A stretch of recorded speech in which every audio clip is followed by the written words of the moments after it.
Nah, penjelasannya, jadi temanya adalah menjelaskan tentang hukum orang yang mengaku beragama Islam, orang yang menisbatkan dirinya beragama Islam dengan mengucapkan dua kalimat syahadat, namun meyakini atau mengucapkan atau melakukan sesuatu yang merusak kandungan makna dua kalimat syahadat.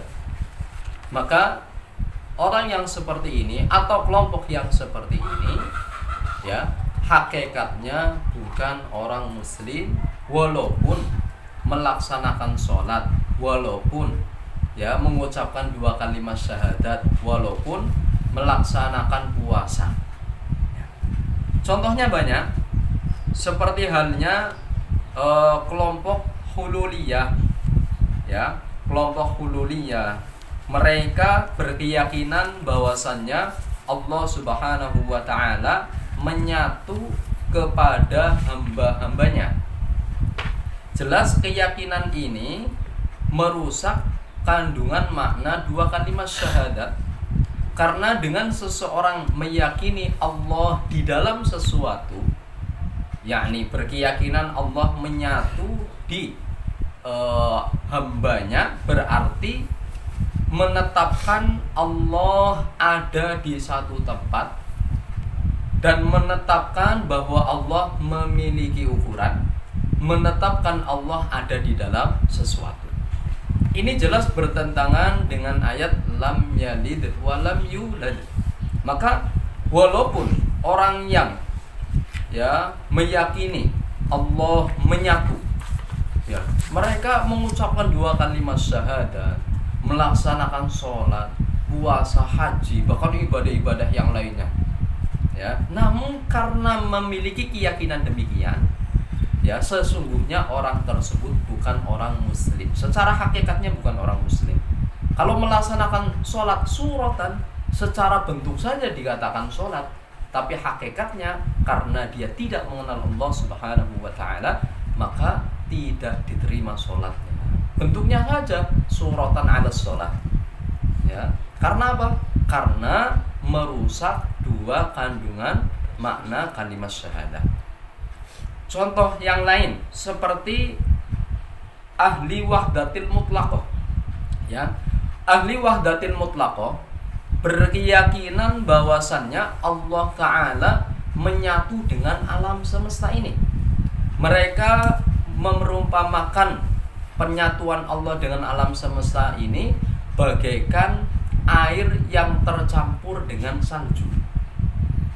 Ini jelas keyakinan yang bertentangan dengan yang diajarkan oleh Rasulullah kepada sahabatnya, generasi penerus dan setelahnya, ya, dan jelas mendustakan firman Allah Ta'ala lam yalid wa lam yulad laisa kamitslihi syai' fala tadribu lillahil amsal, dan juga telah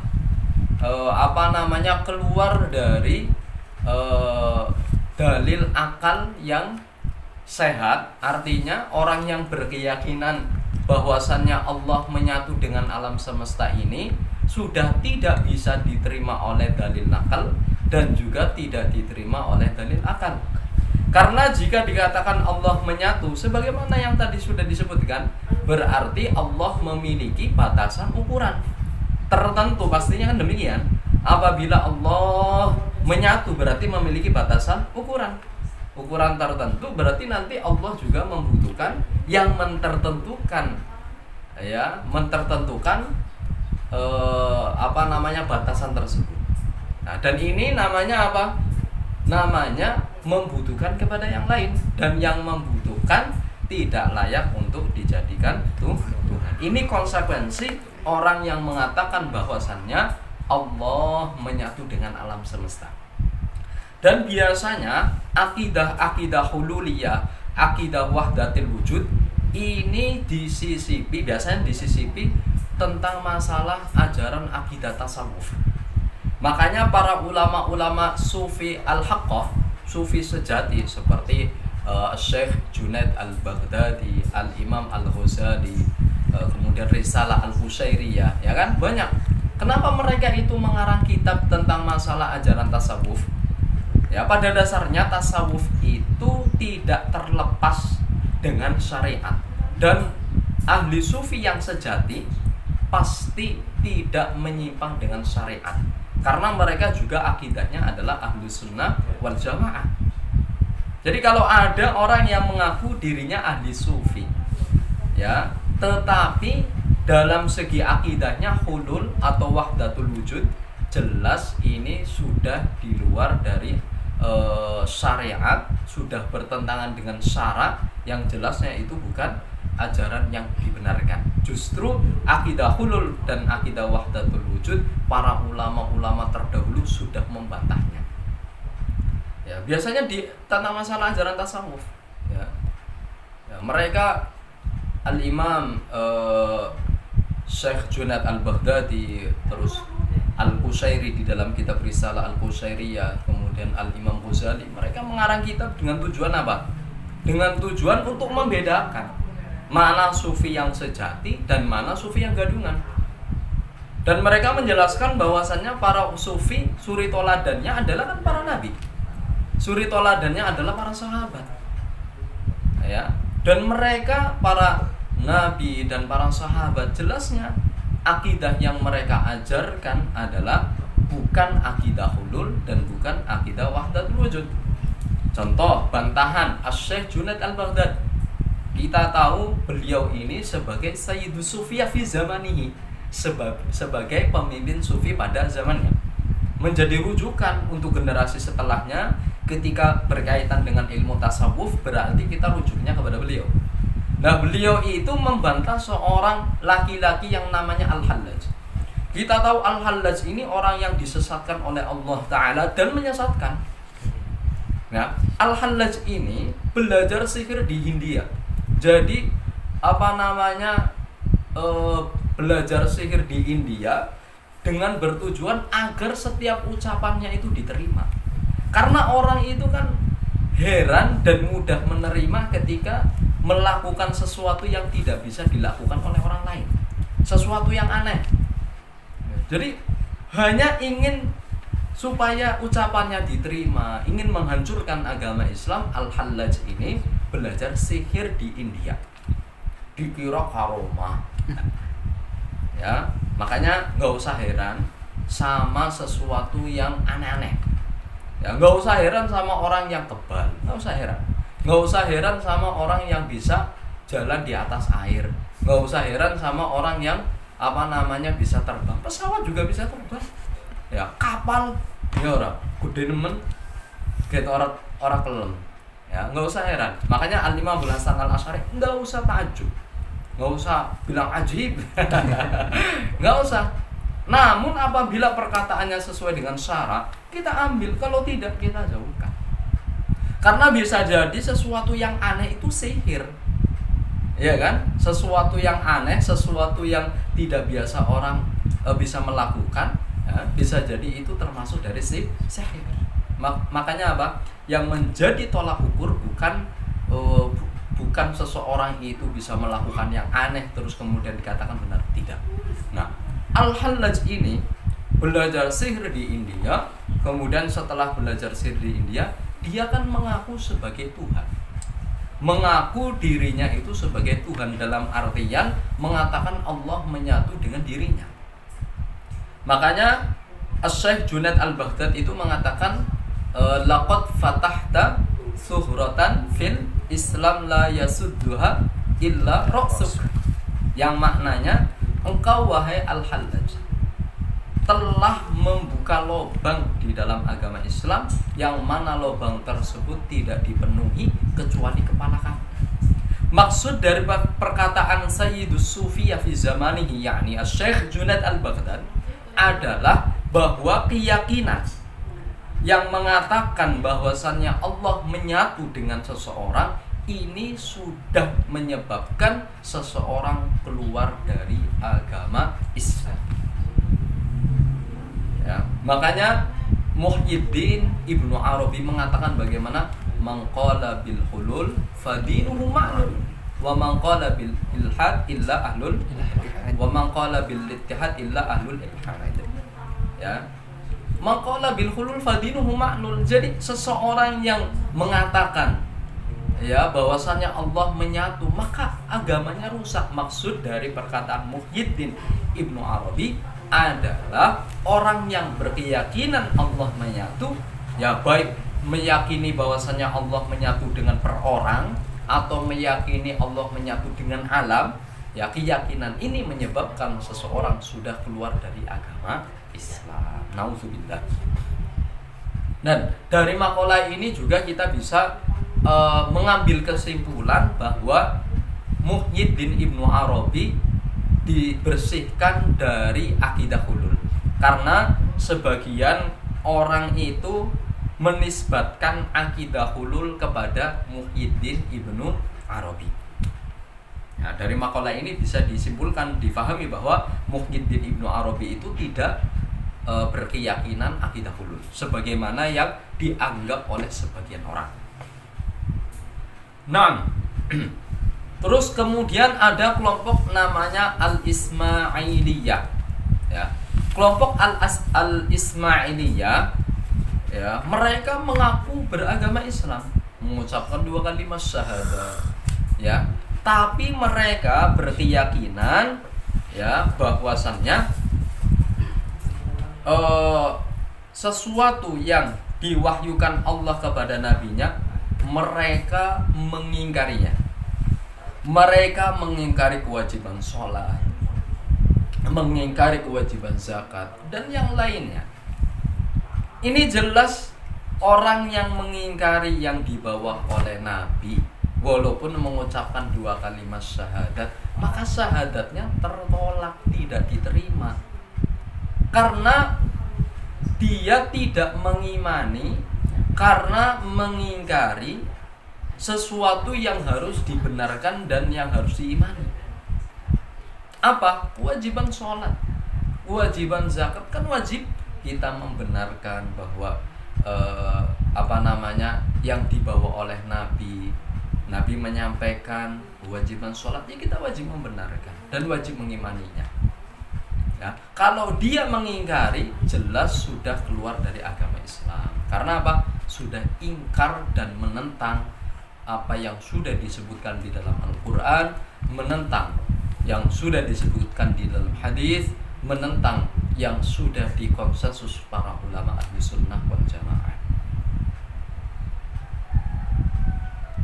Nah, ini kelompok Al-Ismailiyah. Jadi kesesatan kelompok Al-Ismailiyah yang sampai menyebabkan keluar dari agama Islam, mereka mengingkari syariat agama Islam, mereka mengingkari kewajiban sholat, mengingkari kewajiban zakat. Alhamdulillah. Jadi walaupun mengucapkan 2 kalimat syahadat, walaupun melakukan yang ibadah yang lainnya, ya, karena dia mengingkari ya sesuatu yang wajib dibenarkan, maka Islamnya tertolak. Artinya bukan orang Islam. Alhamdulillah. Kemudian contoh lagi, kelompok Al-Qadianiyah.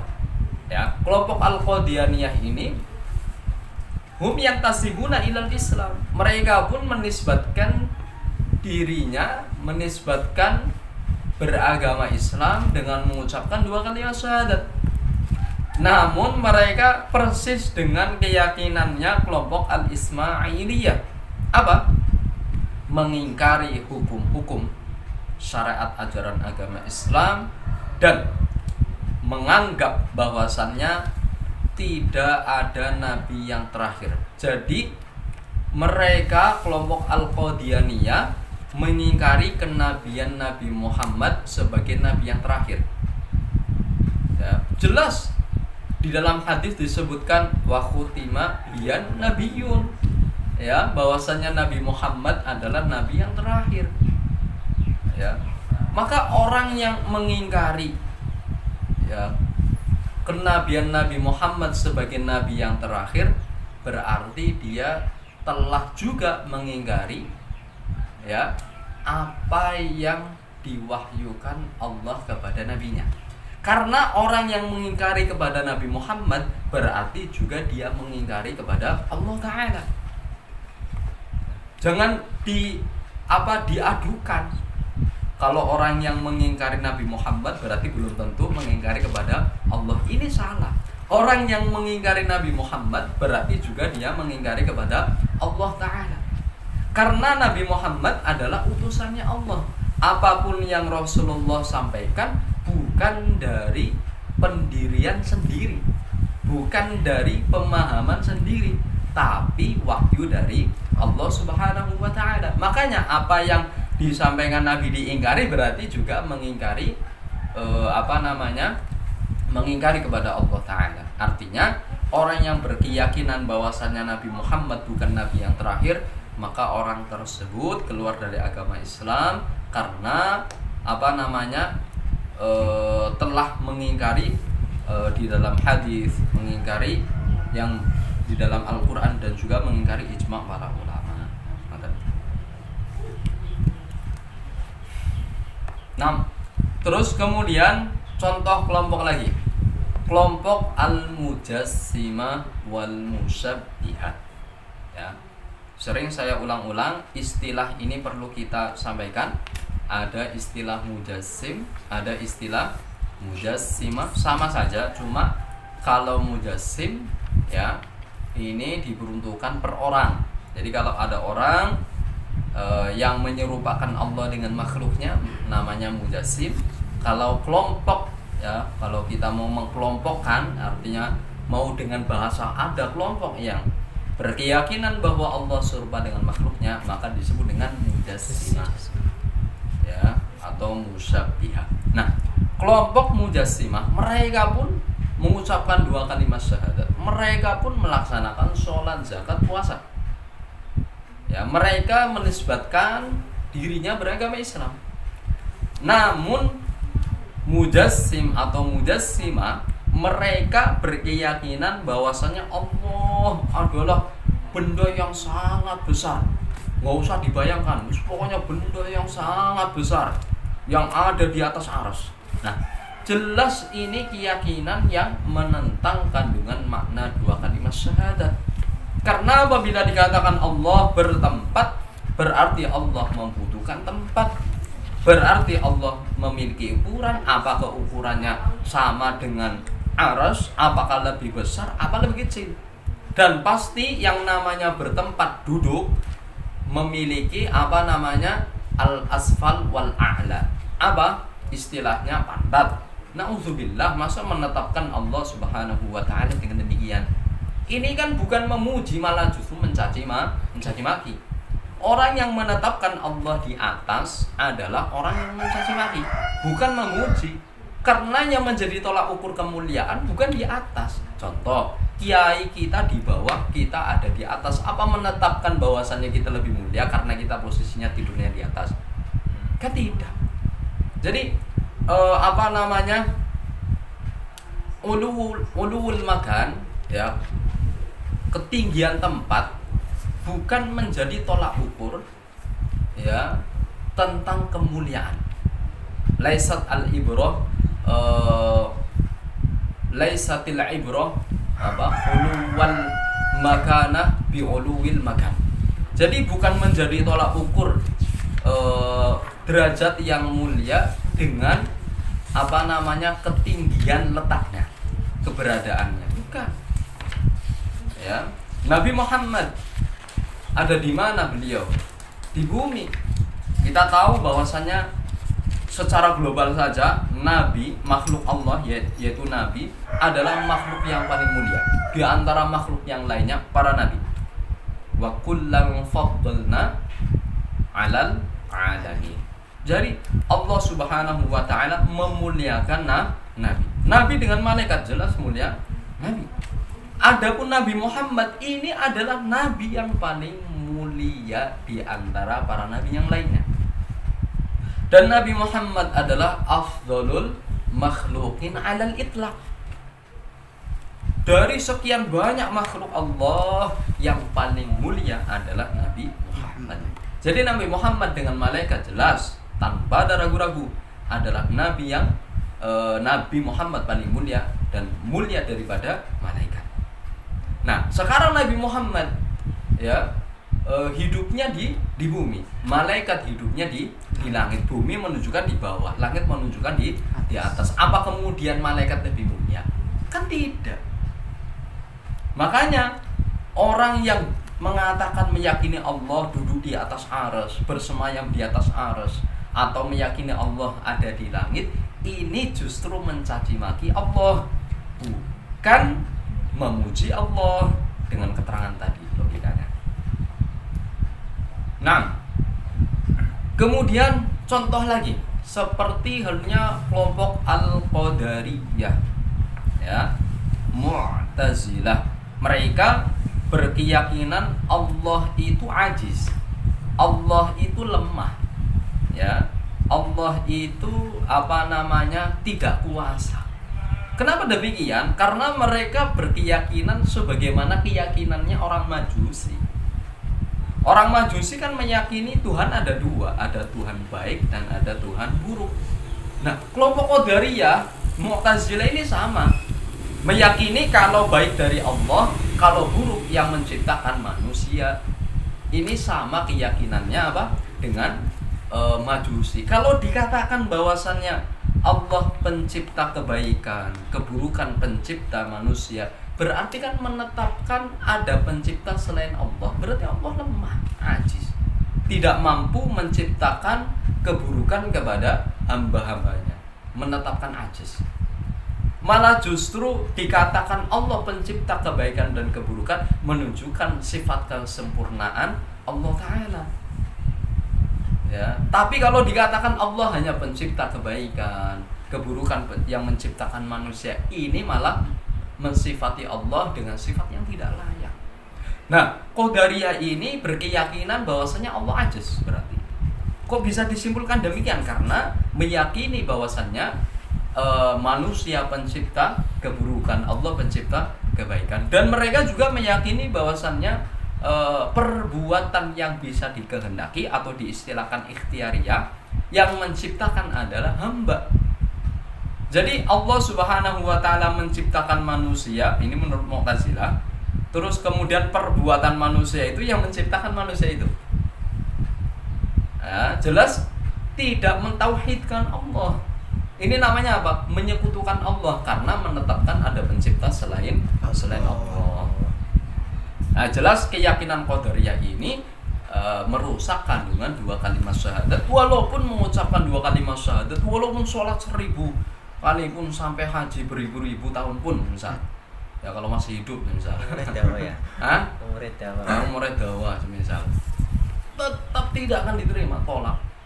Makanya segala sesuatu harus didasari dengan ilmu, karena dengan ilmu itu seseorang bisa melakukan amal walaupun sedikit, bisa pahalanya banyak.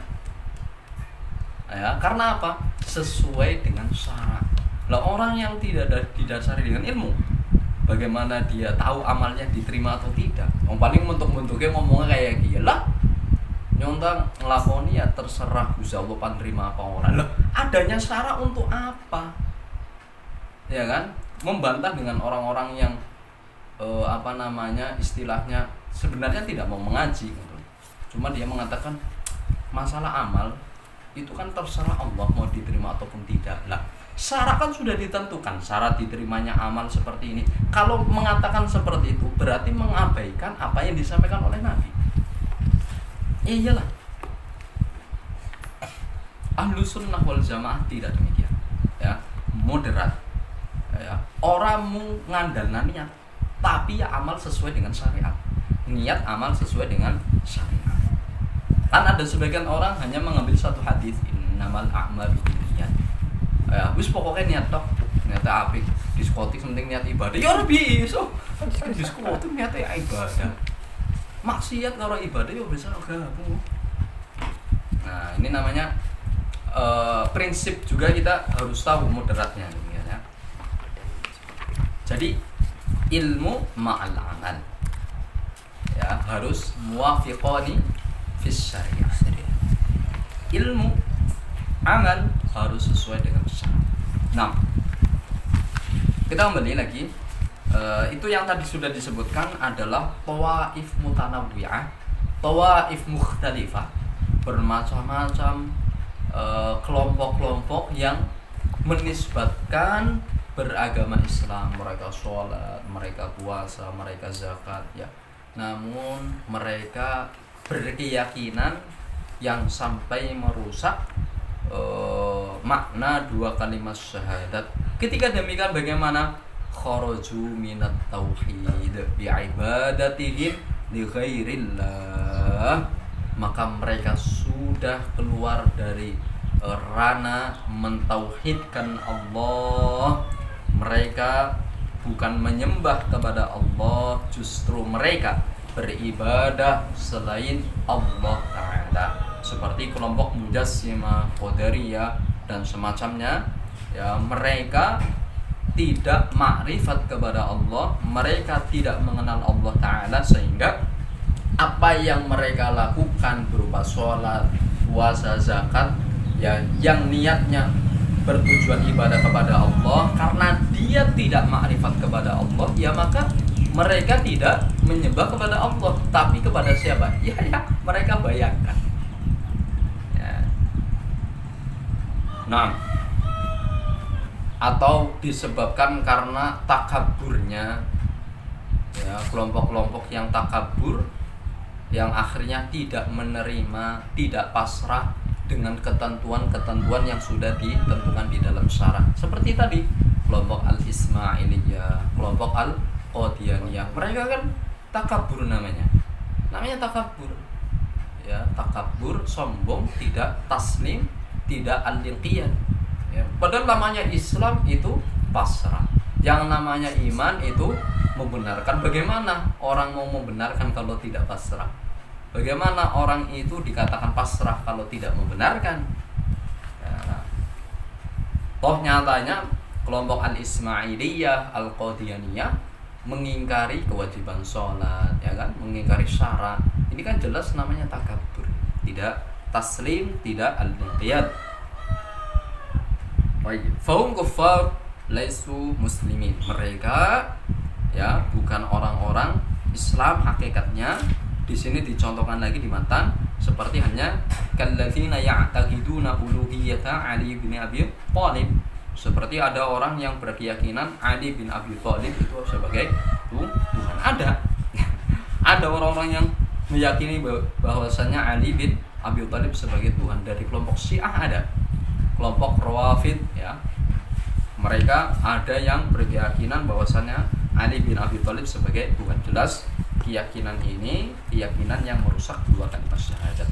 Atau meyakini Al-Khadir, padahal Al-Khadir ini kan sebagai Nabi Allah, walaupun ada yang mengatakan wali Allah, ya, orang saleh, tapi yang kuat adalah Nabi Allah, Nabiullah, ya. Al-Khadir itu seorang nabi, bukan seorang Tuhan, bukan Tuhan.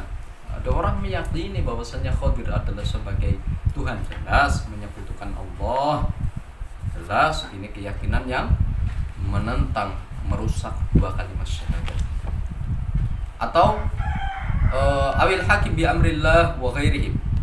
Ada Sultan Al-Ubaidi, ya, di Mesir yang dijuluki dengan Al-Hakim bi amrillah, ya, dijuluki dengan Al-Hakim bi amrillah. Ini nama julukan, namanya As-Sultan Al-Ubaidi di Mesir, ya, dijuluki dengan Al-Hakim bi amrillah. Jadi para pengikutnya itu menganggap bahwasannya ini sebagai Tuhan. Dan nanti kalau seperti ini, setan itu atau jin, ya, yang kafir jelas akan mendukung. Jadi ada wadah kebenaran ini ada wadah untuk menyesatkan orang lain, ya, mengatakan Al-Hakim bi amrillah, dianggap sebagai Tuhan oleh para pengikutnya. Jin juga mendukung seperti ini. Kayak contoh Al-Hallaj misalnya, dia kan mengaku sebagai Tuhan, ya kan? Jin itu mendukung ketika mau melakukan sesuatu yang aneh bisa. Jinnya mendukung karena apa? Ada wadah untuk digunakan menyesatkan orang lewat orang lagi. Jadi bahaya.